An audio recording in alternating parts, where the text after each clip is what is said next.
Assalamualaikum warahmatullahi wabarakatuh. Perkenalkan, nama saya Emilia Sapitri dengan NPM 2011060057 dan rekan saya Dwi Sulistama dengan NPM 2011060053 dan Lilis Sundari dengan NPM 2011060413.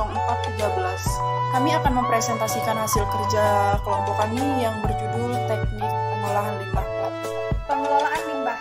Pengelolaan limbah adalah proses penghilangan kontaminan dari air limbah dan limbah rumah tangga, baik limpasan maupun domestik. Hal ini merupakan proses fisika, kimia, dan juga biologi untuk menghilangkan kontaminan fisika, kimia, dan biologi. Minimisasi sampah melalui program 3R, yaitu Reduce, Reuse, dan Recycle. Dalam menerapkan prinsip Reduce, peran teknologi sangat dominan, yaitu dalam mencari dan menciptakan produk yang ramah lingkungan yang minim sisa dan tidak digunakan. Produk ramah lingkungan berupa yang pertama, produk yang dapat terurai secara ilmiah.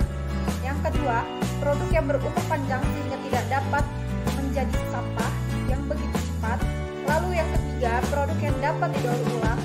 Yang keempat, produk yang dapat digunakan untuk hal lain, misalnya bahan bakar. Lalu yang kelima adalah produk yang di dalam pembuatannya tidak menciptakan banyak limbah. Reuse. Reuse merupakan usaha dalam mencegah terjadinya sampah dengan cara menggunakan kembali satu jenis produk secara berulang-ulang. Lalu ada Recycle. Recycle itu merupakan banyak dilakukan pada posisi pipe end dari barang produk atau dengan kata lain digunakan setelah produk menjadi sampah.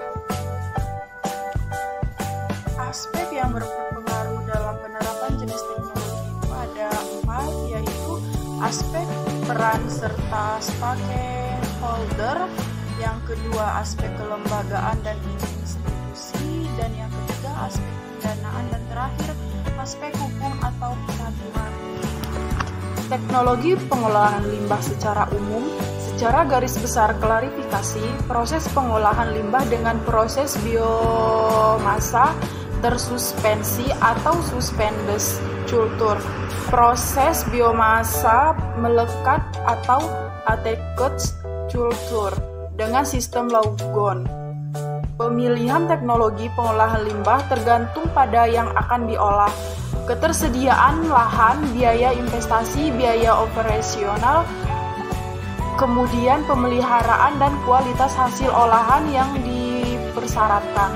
Peran bakteri pengolahan limbah sistem biologi ini sangat dominan. Oleh karena itu, pemahaman mikrobiologis sangat diperlukan dalam pemilihan teknologi dengan pengolahan air limbah. Proses pengolahan air limbah dengan proses biofil atau biofilter tercelup dilakukan dengan cara mengalirkan air limbah ke dalam reaktor biologis yang di dalamnya diisi dengan media penyangga untuk pengembangbiakan mikroorganisme dengan atau tanpa aerasi. Untuk proses anaerobik dilakukan tanpa pemberian udara atau oksigen. Posisi media biofilter tercelup di bawah permukaan air. Biofilter tercelup menggunakan media batu pecah.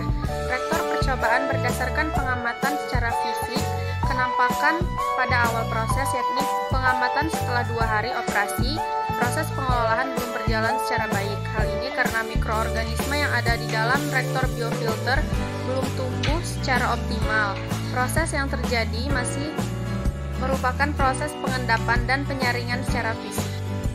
Selanjutnya itu aplikasi biofilter untuk pengelolaan air limbah industri tahu dan tempe. Salah satu cara untuk mengatasi masalah air limbah industri tahu tempe tersebut adalah dengan kombinasi dan proses pengelolaan biologis anaerob dan aerob. Secara umum, proses pengelolaannya dibagi menjadi 2 tahap, yakni proses penguraian anaerob atau anaerob digesting, dan yang kedua proses pengelolaan sistem biofilter aerob.